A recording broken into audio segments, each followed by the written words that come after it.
Welcome to Chapter 3. How to build better habits in 4 simple steps. In 1898, a psychologist named Edward Thorndike conducted an experiment that would lay the foundation for our understanding of how habits form and the rules that guide our behavior. Thorndike was interested in studying the behavior of animals, and he started by working with cats. He would place each cat inside a device known as a puzzle box. The box was designed so that the cat could escape through a door by some simple act, such as pulling at a loop of cord, pressing a lever, or stepping on a platform. For example, one box contained a lever that, when pressed, would open a door on the side of the box. Once the door had been opened, the cat could dart out and run over to a bowl of food. Most cats wanted to escape as soon as they were placed inside the box. They would poke their nose into the corners, stick their paws through openings, and claw at loose objects. After a few minutes of exploration, the cats would happen to press the magical lever, the door would open, and they would escape. Thorndike tracked the behavior of each cat across many trials.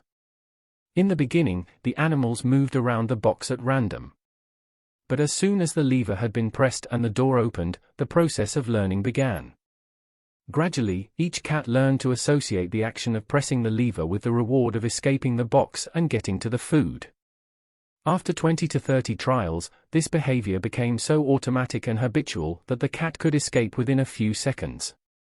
For example, Thorndike noted, cat 12 took the following times to perform the act: 160 seconds, 30 seconds, 90 seconds, 60, 15, 28, 20, 30, 22. 11, 15, 20, 12, 10, 14, 10, 8, 8, 5, 10, 8, 6, 6, 7. During the first 3 trials, the cat escaped in an average of 1.5 minutes. During the last 3 trials, it escaped in an average of 6.3 seconds. With practice, each cat made fewer errors and their actions became quicker and more automatic. Rather than repeat the same mistakes, the cat began to cut straight to the solution. From his studies, Thorndike described the learning process by stating, behaviors followed by satisfying consequences tend to be repeated, and those that produce unpleasant consequences are less likely to be repeated. His work provides the perfect starting point for discussing how habits form in our own lives. It also provides answers to some fundamental questions like, what are habits? And why does the brain bother building them at all? Why your brain builds habits. A habit is a behavior that has been repeated enough times to become automatic. The process of habit formation begins with trial and error. Whenever you encounter a new situation in life, your brain has to make a decision. How do I respond to this? The first time you come across a problem, you're not sure how to solve it. Like Thorndike's cat, you're just trying things out to see what works. Neurological activity in the brain is high during this period. You are carefully analyzing the situation and making conscious decisions about how to act. You're taking in tons of new information and trying to make sense of it all. The brain is busy learning the most effective course of action. Occasionally, like a cat pressing on a lever, you stumble across a solution. You're feeling anxious, and you discover that going for a run calms you down. You're mentally exhausted from a long day of work, and you learn that playing video games relaxes you. You're exploring, and then, bam, a reward. After you stumble upon an unexpected reward, you alter your strategy for next time. Your brain immediately begins to catalog the events that preceded the reward. Wait a minute, that felt good. What did I do right before that? This is the feedback loop behind all human behavior: try, fail, learn, try differently. With practice, the useless movements fade away and the useful actions get reinforced. That's a habit forming. Whenever you face a problem repeatedly, your brain begins to automate the process of solving it. Your habits are just a series of automatic solutions that solve the problems and stresses you face regularly. As behavioral scientist Jason Hreha writes, habits are, simply, reliable solutions to recurring problems in our environment. As habits are created, the level of activity in the brain decreases. You learn to lock in on the cues that predict success and tune out everything else. When a similar situation arises in the future, you know exactly what to look for. There is no longer a need to analyze every angle of a situation. Your brain skips the process of trial and error and creates a mental rule: if this, then that. These cognitive scripts can be followed automatically whenever the situation is appropriate. Now, whenever you feel stressed, you get the itch to run. As soon as you walk in the door from work, you grab the video game controller. A choice that once required effort is now automatic. A habit has been created. Habits are mental shortcuts learned from experience. In a sense, a habit is just a memory of the steps you previously followed to solve a problem in the past. Whenever the conditions are right, you can draw on this memory and automatically apply the same solution. The primary reason the brain remembers the past is to better predict what will work in the future. Habit formation is incredibly useful because the conscious mind is the bottleneck of the brain.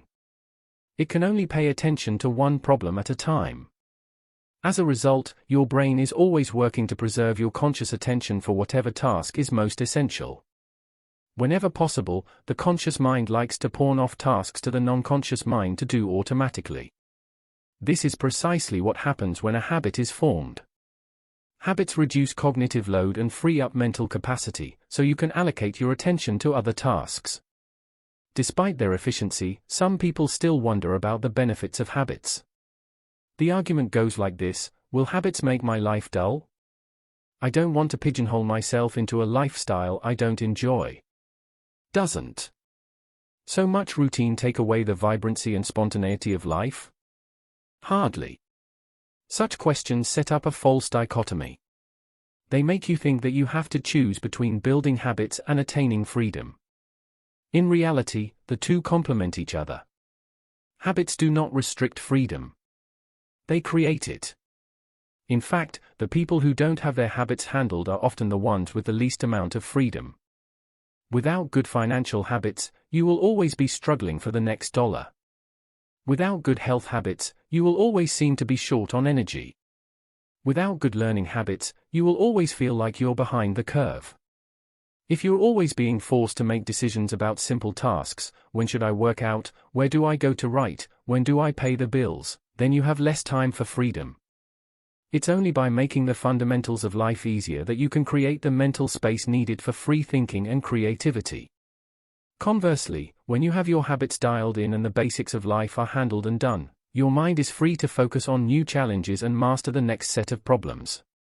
Building habits in the present allows you to do more of what you want in the future.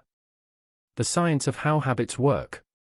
The process of building a habit can be divided into 4 simple steps: cue, craving, response, and reward. Breaking it down into these fundamental parts can help us understand what a habit is, how it works, and how to improve it. Figure 5, all habits proceed through 4 stages in the same order: cue, craving, response, and reward. This 4-step pattern is the backbone of every habit, and your brain runs through these steps in the same order each time. First, there is the cue. The cue triggers your brain to initiate a behavior. It is a bit of information that predicts a reward. Our prehistoric ancestors were paying attention to cues that signaled the location of primary rewards like food, water, and sex. Today, we spend most of our time learning cues that predict secondary rewards like money and fame, power and status, praise and approval, love and friendship, or a sense of personal satisfaction. Of course, these pursuits also indirectly improve our odds of survival and reproduction, which is the deeper motive behind everything we do. Your mind is continuously analyzing your internal and external environment for hints of where rewards are located. Because the cue is the first indication that we're close to a reward, it naturally leads to a craving. Cravings are the second step, and they are the motivational force behind every habit. Without some level of motivation or desire, without craving a change, we have no reason to act. What you crave is not the habit itself, but the change in state it delivers. You do not crave smoking a cigarette, you crave the feeling of relief it provides. You are not motivated by brushing your teeth, but rather by the feeling of a clean mouth. You do not want to turn on the television, you want to be entertained. Every craving is linked to a desire to change your internal state. This is an important point that we will discuss in detail later. Cravings differ from person to person. In theory, any piece of information could trigger a craving, but in practice, people are not motivated by the same cues. For a gambler, the sound of slot machines can be a potent trigger that sparks an intense wave of desire. For someone who rarely gambles, the jingles and chimes of the casino are just background noise. Cues are meaningless until they are interpreted. The thoughts, feelings, and emotions of the observer are what transform a cue into a craving. The third step is the response. The response is the actual habit you perform, which can take the form of a thought or an action. Whether a response occurs depends on how motivated you are and how much friction is associated with the behavior. If a particular action requires more physical or mental effort than you are willing to expend, then you won't do it. Your response also depends on your ability. It sounds simple, but a habit can occur only if you are capable of doing it. If you want to dunk a basketball but can't jump high enough to reach the hoop, well, you're out of luck. Finally, the response delivers a reward. Rewards are the end goal of every habit. The cue is about noticing the reward. The craving is about wanting the reward. The response is about obtaining the reward. We chase rewards because they serve two purposes: 1, they satisfy us, and 2, they teach us. The first purpose of rewards is to satisfy your craving. Yes, rewards provide benefits on their own. Food and water deliver the energy you need to survive. Getting a promotion brings more money and respect. Getting in shape improves your health and your dating prospects. But the more immediate benefit is that rewards satisfy your craving to eat or to gain status or to win approval. At least for a moment, rewards deliver contentment and relief from craving. Second, rewards teach us which actions are worth remembering in the future. Your brain is a reward detector. As you go about your life, your sensory nervous system is continuously monitoring which actions satisfy your desires and deliver pleasure. Feelings of pleasure and disappointment are part of the feedback mechanism that helps your brain distinguish useful actions from useless ones. Rewards close the feedback loop and complete the habit cycle. If a behavior is insufficient in any of the 4 stages, it will not become a habit. Eliminate the cue and your habit will never start. Reduce the craving and you won't experience enough motivation to act. Make the behavior difficult and you won't be able to do it.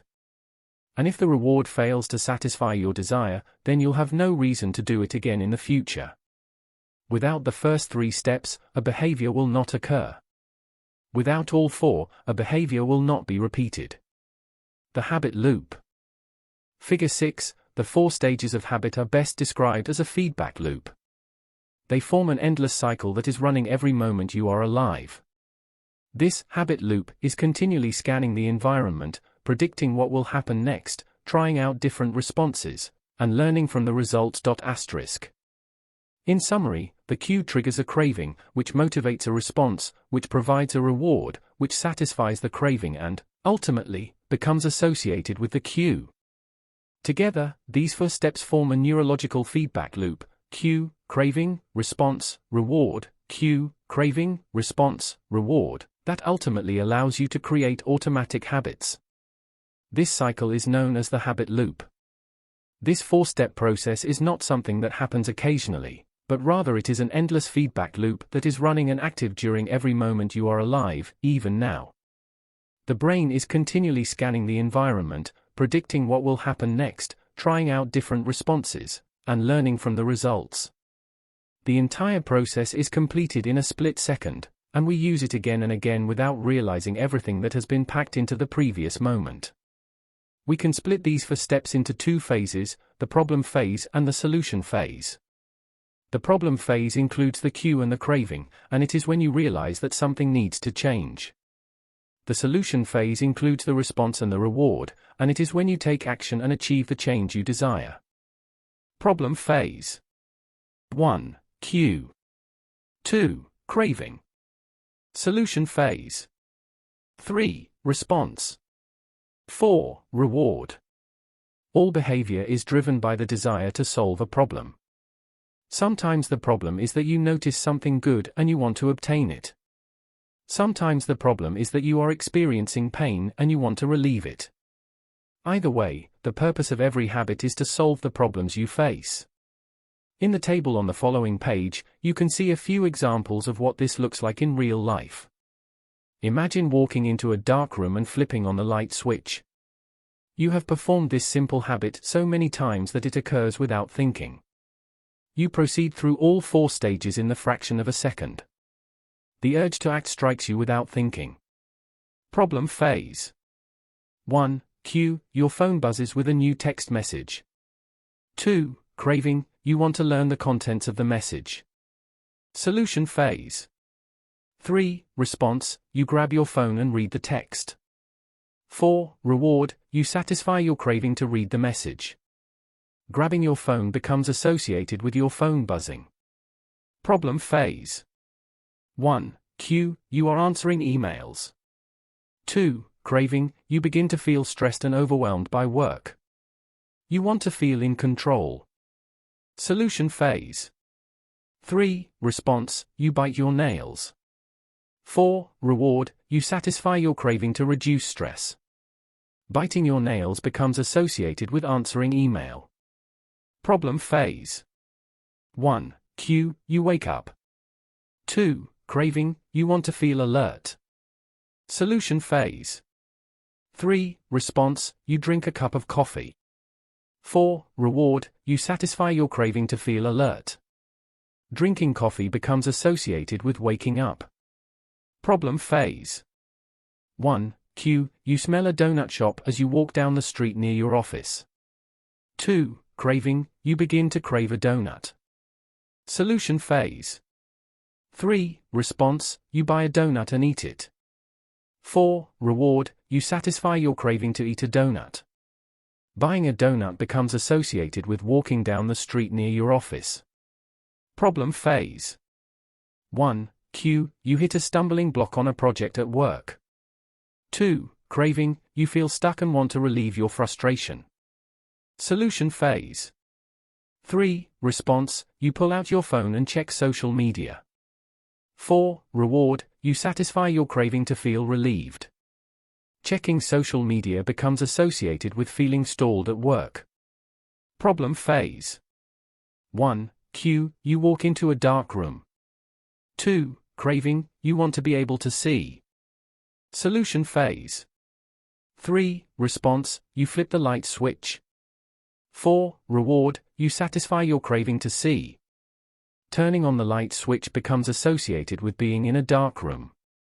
By the time we become adults, we rarely notice the habits that are running our lives. Most of us never give a second thought to the fact that we tie the same shoe first each morning, or unplug the toaster after each use, or always change into comfortable clothes after getting home from work. After decades of mental programming, we automatically slip into these patterns of thinking and acting. The 4 laws of behavior change. In the following chapters, we will see time and again how the 4 stages of cue, craving, response, and reward influence nearly everything we do each day. But before we do that, we need to transform these 4 steps into a practical framework that we can use to design good habits and eliminate bad ones. I refer to this framework as the 4 laws of behavior change, and it provides a simple set of rules for creating good habits and breaking bad ones. You can think of each law as a lever that influences human behavior. When the levers are in the right positions, creating good habits is effortless. When they are in the wrong positions, it is nearly impossible. How to create a good habit? The first law, cue, make it obvious. The second law, craving, make it attractive. The third law, response, make it easy. The fourth law, reward, make it satisfying. We can invert these laws to learn how to break a bad habit. How to break a bad habit. Inversion of the first law, cue, make it invisible. Inversion of the second law, craving, make it unattractive. Inversion of the third law, response, make it difficult. Inversion of the fourth law, reward, make it unsatisfying. It would be irresponsible for me to claim that these 4 laws are an exhaustive framework for changing any human behavior, but I think they are close. As you will soon see, the 4 laws of behavior change apply to nearly every field, from sports to politics, art to medicine, Comedy to management. These laws can be used no matter what challenge you are facing. There is no need for completely different strategies for each habit. Whenever you want to change your behavior, you can simply ask yourself: 1. How can I make it obvious? 2. How can I make it attractive? 3. How can I make it easy? 4. How can I make it satisfying? If you have ever wondered, why don't I do what I say I'm going to do? Why don't I lose the weight or stop smoking or save for retirement or start that side business? Why do I say something is important but never seem to make time for it? The answers to those questions can be found somewhere in these 4 laws. The key to creating good habits and breaking bad ones is to understand these fundamental laws and how to alter them to your specifications. Every goal is doomed to fail if it goes against the grain of human nature. Your habits are shaped by the systems in your life. In the chapters that follow, we will discuss these laws one by one and show how you can use them to create a system in which good habits emerge naturally, and bad habits wither away. Chapter Summary. A habit is a behavior that has been repeated enough times to become automatic. The ultimate purpose of habits is to solve the problems of life with as little energy and effort as possible. Any habit can be broken down into a feedback loop that involves 4 steps: cue, craving, response, and reward. The 4 laws of behavior change are a simple set of rules we can use to build better habits. They are: 1. Make it obvious, 2. Make it attractive, 3. Make it easy, and 4. Make it satisfying. The first law. Make it obvious.